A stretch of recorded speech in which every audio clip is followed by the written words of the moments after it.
Okay, so the other day I finished Worm Arc 10, and I feel like I have a lot of notes on it, so I'm just going to try to go through it. So, number one, Taylor does rejoin the Undersiders, and Rachel's pissed, understandably. I mean, they're all there's varying degrees of acceptance. Lisa's like, yeah, like, I'm Gucci with this, we're fine. Brian is accepting, but is very hesitant. Like, it seems clear that, like, he genuinely viewed Taylor as a friend. He made it clear that there wasn't anything romantic. Maybe there was, and he was just trying to downplay it. He's like, like, don't shit where you eat kind of thing. Or maybe it's like, I just don't see you that way. But genuinely viewed her as a friend. So he took this hard. It's like, look, if this is what we're doing, this is what we're doing. I'm going to need some time before I can fully trust you again and fully open up to you again, which is totally fair. Regent is just like, fine, whatever. I really don't give a shit. Like, yeah, I mean, if we're doing this, we're doing this. I think it's kind of ass, but also Brian has been notably different since you've been gone, and you can calm him down and deal with him. So if it makes Gru less of a dick, I have you on board.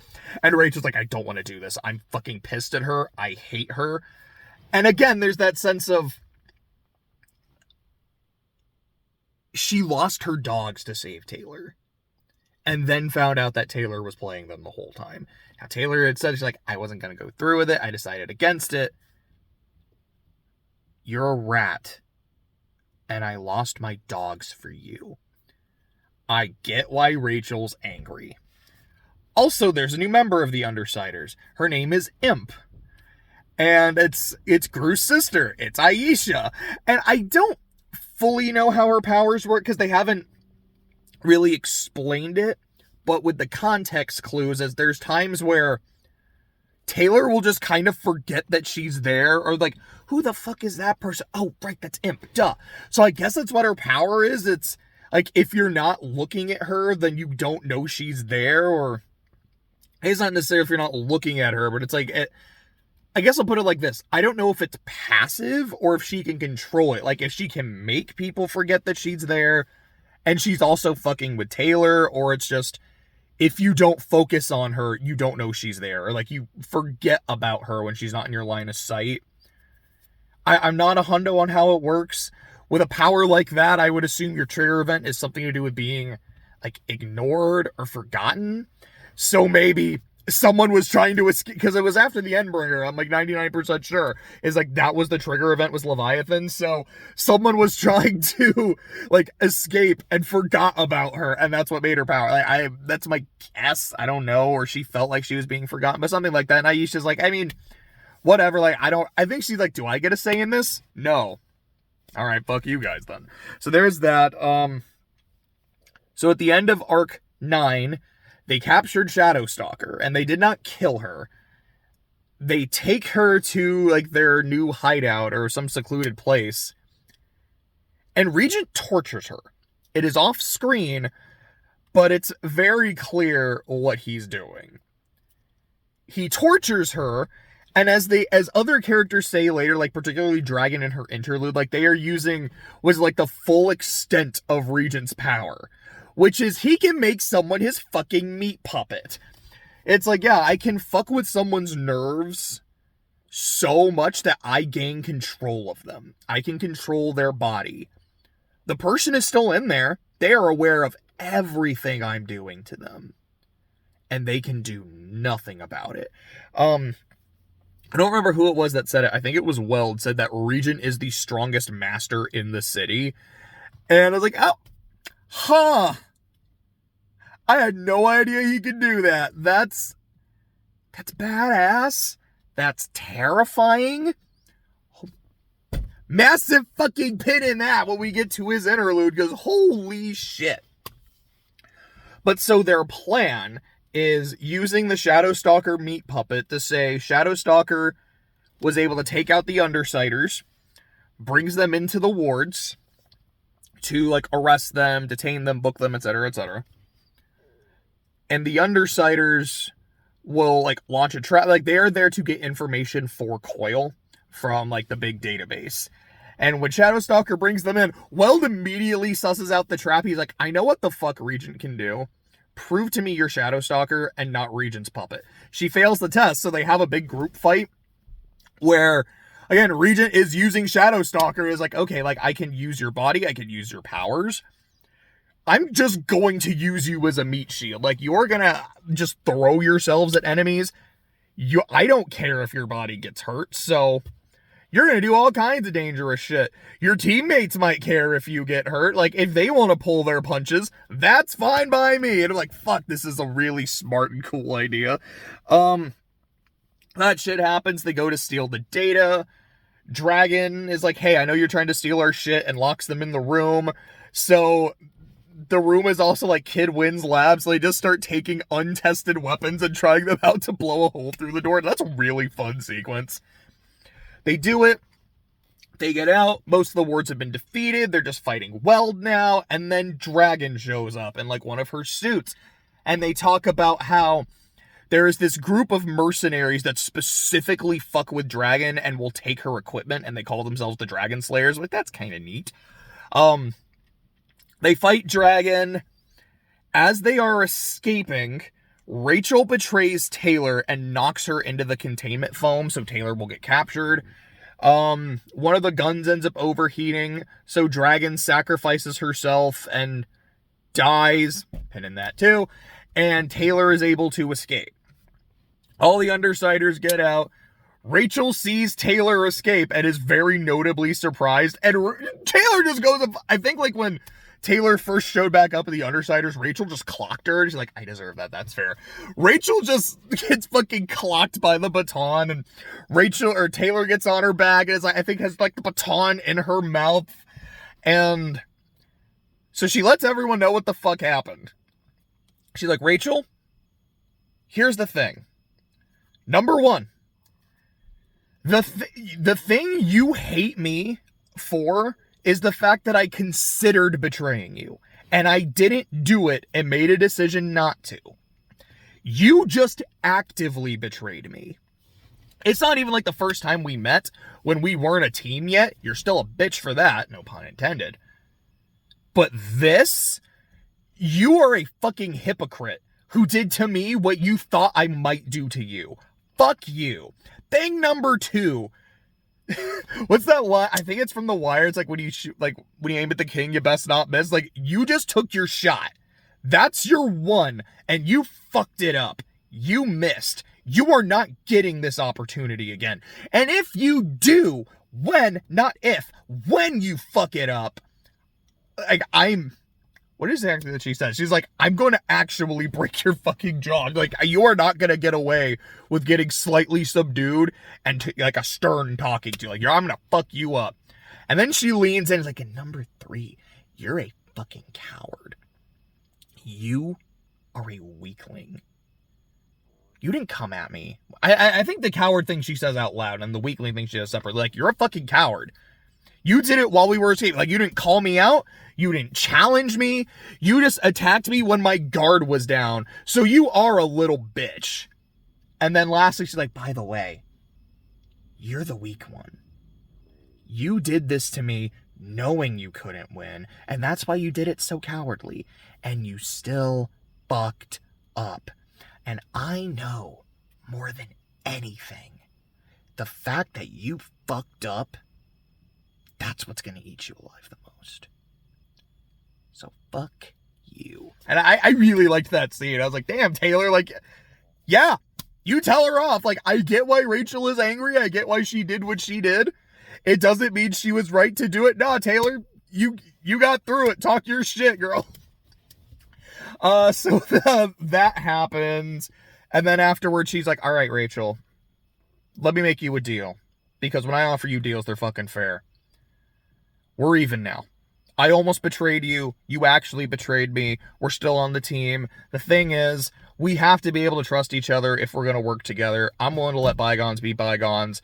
I still want to be able to help you with your dogs because they're nice fucking dogs. It's not that you need the help, but I know you appreciate it. I'm willing to be your teammate. I'm willing to be your friend. If you want it, that's fine. If you don't, you don't. Rachel doesn't say anything. She's like, she probably doesn't want it, but I've offered it. All right, let's go. So after this, Regent tells Shadowstalker, yeah, I'll let you go, blah, blah, blah, blah, blah, blah, blah, go this route. And then she does, and then they go see Coil.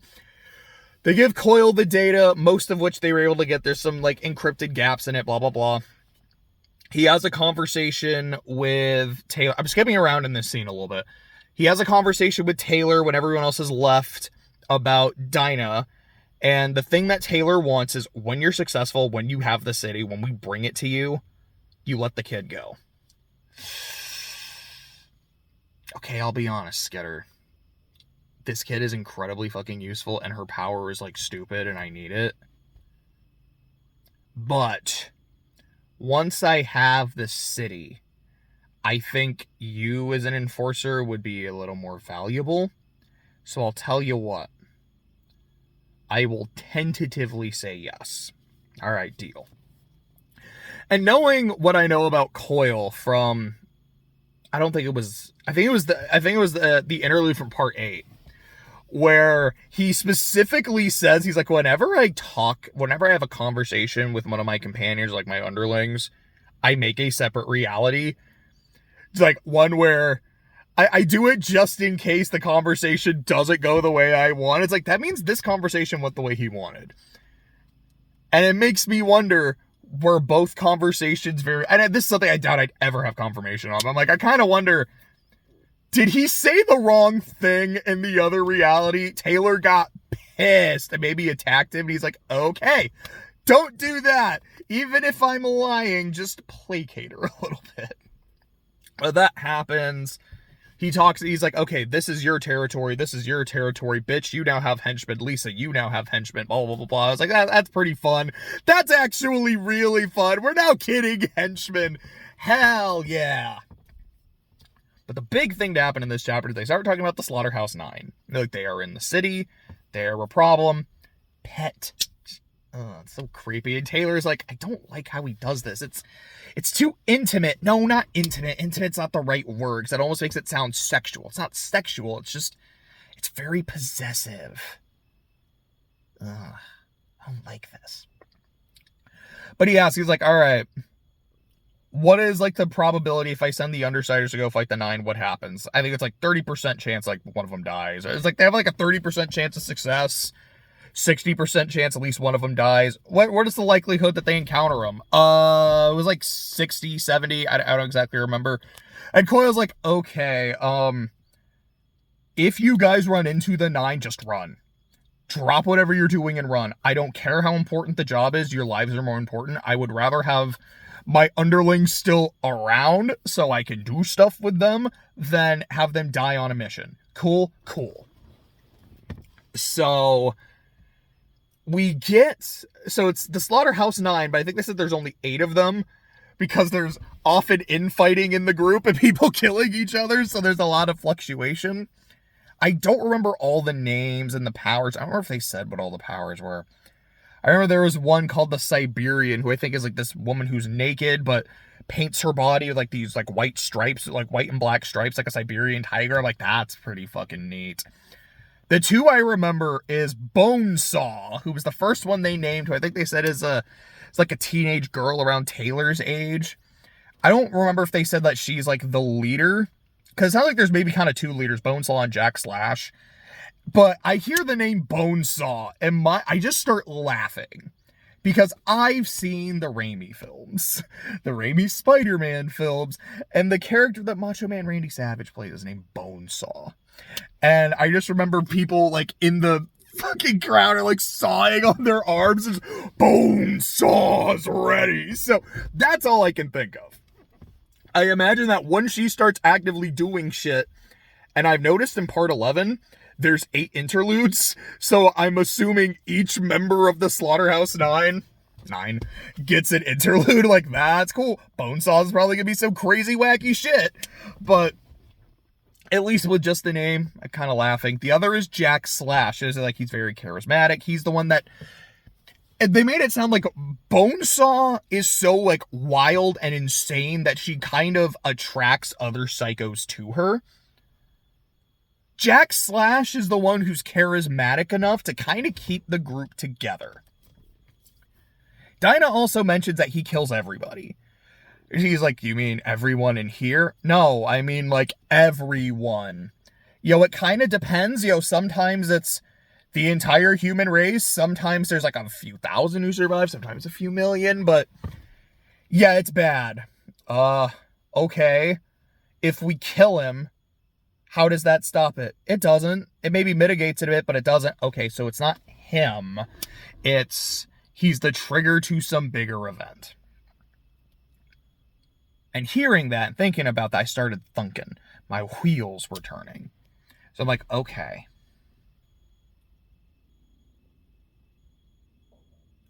Can a cape get a second trigger event? And if so, what happens? Like, if Taylor were to get another trigger, I'll talk about that a little bit more in a bit, because I'm like, I've been thinking about it. Like, if she were to get another trigger, what would happen? Would it, A, give her a new power based on that trigger?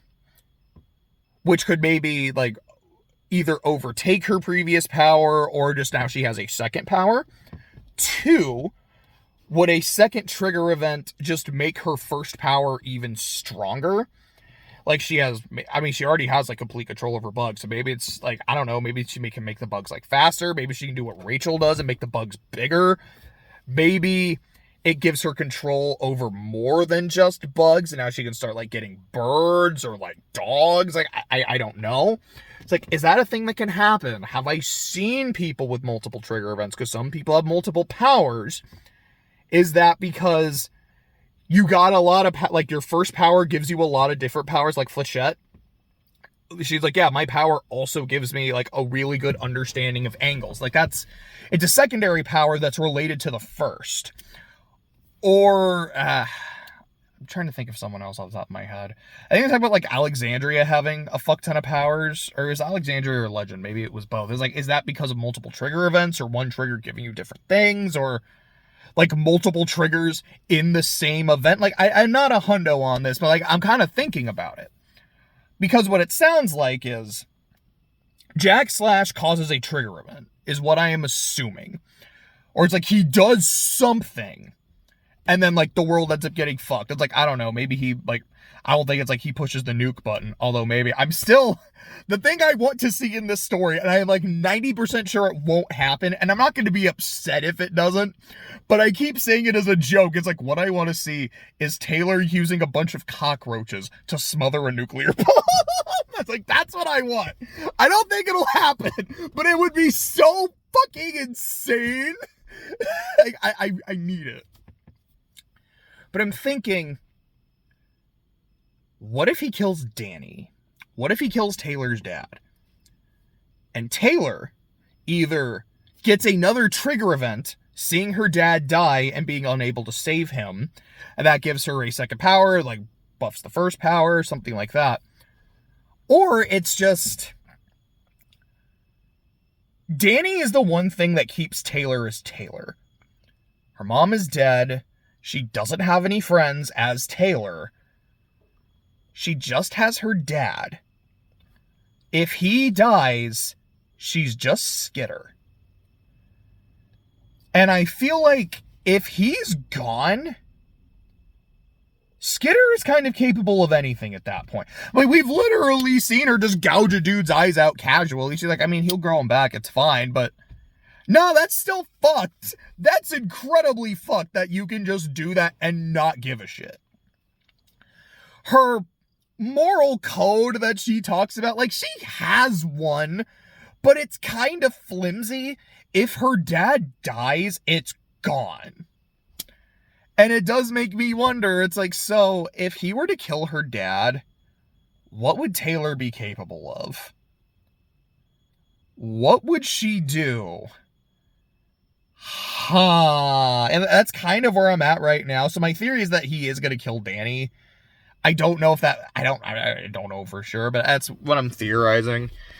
So that's basically the end of the story, and then you have the two interludes. You have Regent and Dragon. So Regent says, he's like, yeah, I never let go of Shadow Stalker. Why would I do that? This is it's a free puppet. He's like, I don't really feel a lot just as Alec. But when I have control over someone, I feel everything. I feel like their emotions. I feel their body. Like I feel their sensations as if they were my own. I don't get rid of that shit. Why would I? And so he has Shadow Stalker go through her phone. It's like, all right, let me see like some of your contacts, some of your texts. Oh, there's some texts you've saved. Let's see what these are. Huh. It's of you actively bullying Taylor and saving part of it, and your conversation with Emma about the techniques you've employed when bullying my teammate. Now, part of me feels a little bit bad for the dork, but part of me is also like, I don't really give a shit. I don't know. I'm her teammate. I should do something. So, he has Shadow Stalker attach the text to an email and, like, is about to send it to a teacher. He's like, I'm not going to do that. And he feels Shadow Stalker's relief. Let me CC the police in this, just to make sure someone important gets in, they can do something about it. And send. Okay, what are we doing next? What are we fucking with next? Let's see. There's this Emma girl that you keep talking to. Let's give her a call. And it's 3 a.m. I was like, Sophia, what the fuck? Like, I was waiting for you to give me details, and you didn't. I was a little bit worried, and now it's 3 a.m. So I'm pissed that you're waking me up, but I'm also like, if you're calling me here, this has to be really important. Are you okay? Are you good? I'm really lonely, and I miss you. Sophia, shut the fuck up. I miss you. I love you. I always have. Are you high? Sophia, shut the fuck up. We'll talk in the morning, and then hangs up. And he's like, well, the humiliating love confession, that didn't work, but I can work with that. Let's see what else we got. Ooh, locations. This place, this place, this place. Ooh, I felt a twinge of something here. This place looks important. So he sends Shadow Stalker there, which ends up being her home. And she meets like the older brother and the mom gets into a fight. And he's like, I'm bored. I don't care. And has Sophia like threaten her mom. They bring up a guy named Steven. And I don't know what Steven did, but that seems to be Sophia's trigger event. He's like, what did Steven do to you? Like, was it abuse? Was it sexual abuse? Like, did he say anything to you? Excuse me. And Sophia doesn't really feel anything.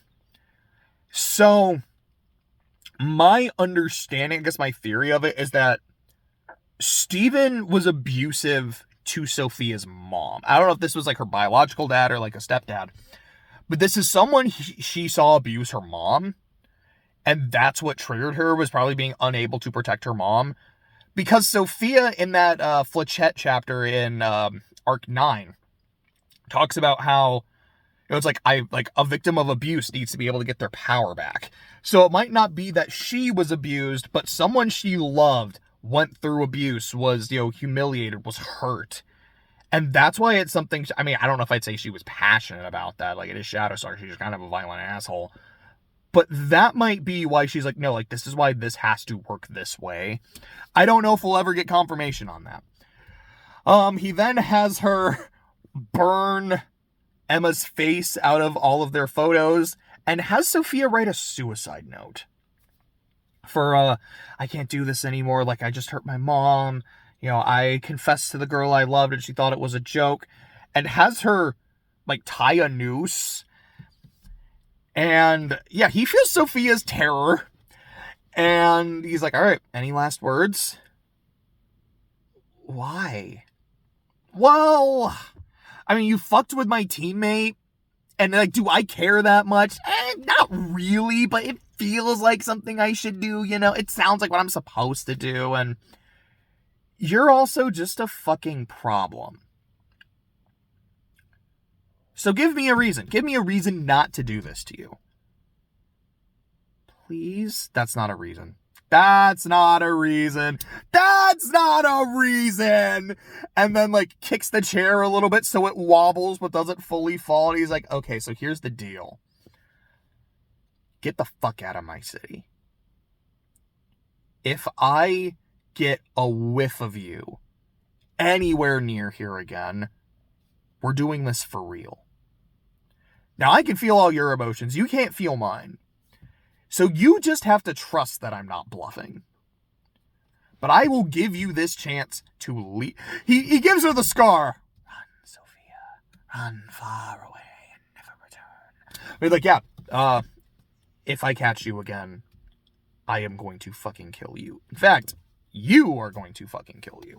So, oh yeah, by the way, like when I was saying it earlier that once I've controlled someone once, I can do it easier. Oh, that wasn't a lie. I can get you. So get going. Oh, looks like the cops are outside. Well, have fun with that. I'll leave you to it. And then that's like basically how the interlude ends. Like, that was intense. That was wild.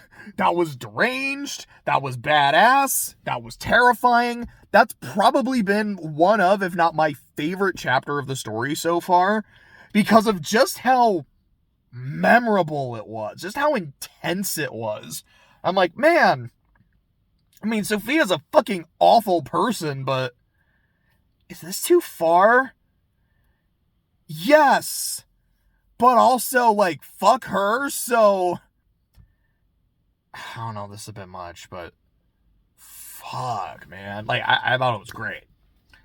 The second interlude is about Dragon, who is not a person. Dragon is an AI, but is still very human in how she thinks and how she feels, and she talks about a lot of the limitations she has.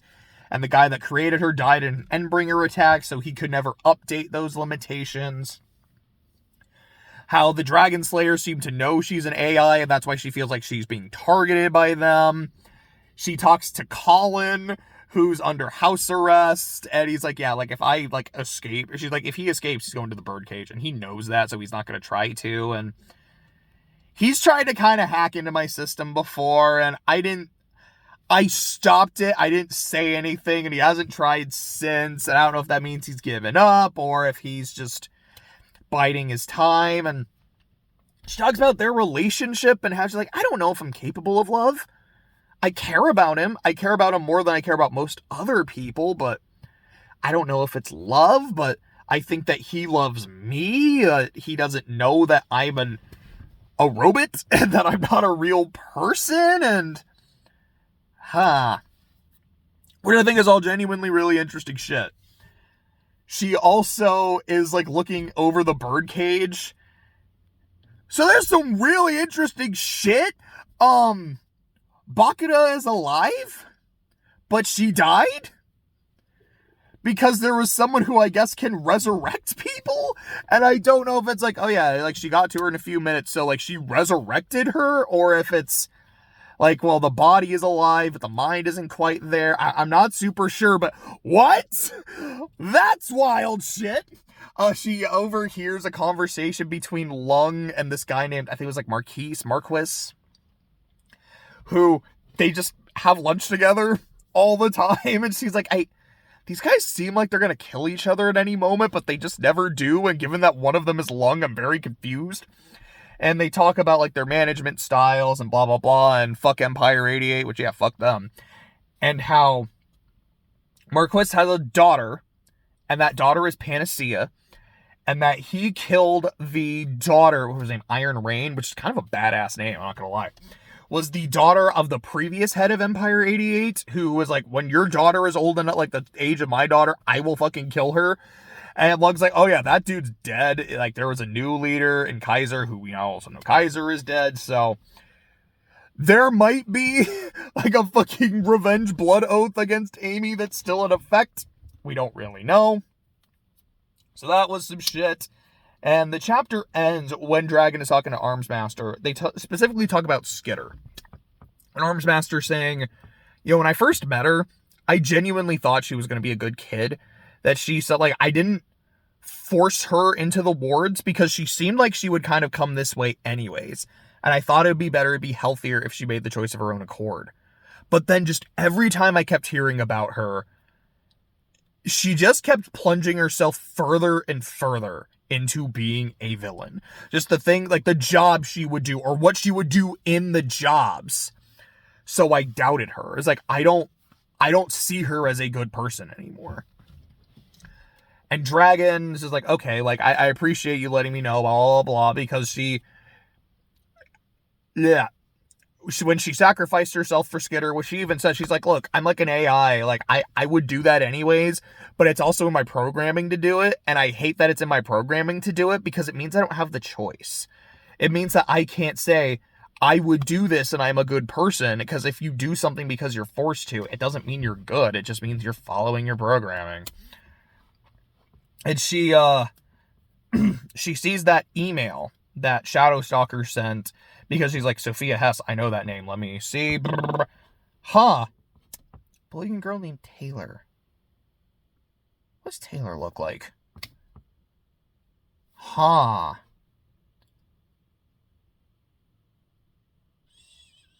Get her? I don't know how often she's going to use her Taylor persona. Persona! Fuck, damn it. Damn it. Sorry. I'm playing a lot of 3-load. Like, after I'm done with this, I'm going to upload the car talk video. I'm going to upload this, and I'm just going to be playing Persona while I do it. I've got social... We just finished a full moon. I got social links to do. But, I don't know when she will be using, like, her Taylor persona, the Taylor identity. But I need to see if this is the real person. Like, I might have just found Skitter. And that's how part 10 ends, which is like, we had 2 really good interludes and then just some other really good shit that happened. I really liked part 10. I don't think it's in, like, maybe it's, like, in a, like, top 5 or something. I don't know. But I think part 8 and part 3 are probably still my favorites. Just the Endbringer attack and the heist. That's just goated shit. I love heists. I say, like, every time I talk about it. It's great shit. I hope I see another one. Oh, God. Like, could you imagine? I don't know if this will happen. Like, they go on a job, they have to pull a heist, and then they end up encountering the 9, and then they have to start fighting them. That would be wild shit. But, yeah, that, part 10 was great. I don't know when I'll start part 11. Maybe later today. Hopefully tomorrow. But, definitely looking forward to it.